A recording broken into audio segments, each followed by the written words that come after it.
father is dead and buried. I think you should go back to school. I'm in that school. I don't want to go back to that school. Why? What do you mean? I don't like my new English teacher. That's the problem. I don't want to go back to that school. You have to go back to that school. You're becoming nuts, even in your use of English.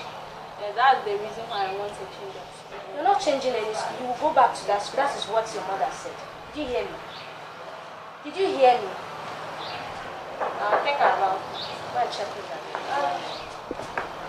Who is there? Oh, my English teacher is here. Pete, how are you? Good afternoon.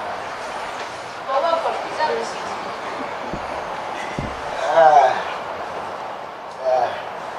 Good afternoon again. Yeah.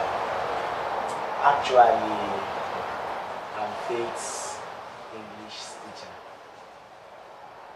When I heard that Faith's father has kicked the GP bank, oh, what a shame.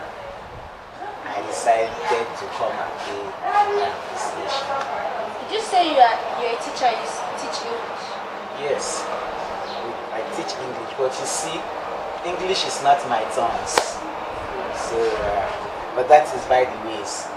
So, madam, I'm sorry for the deaths of your your husbands. And, please accept my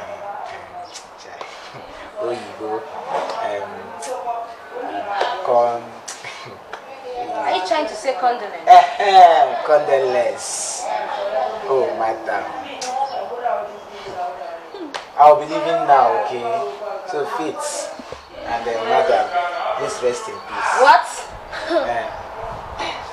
Please. Okay, bye-bye. Okay, bye-bye, sir. This is serious. Is this the reason why you don't want to go back to school? You've seen the reason for yourself. Wow. Your English teacher is speaking English. In short, you're not going back to that school. I will change your school for you.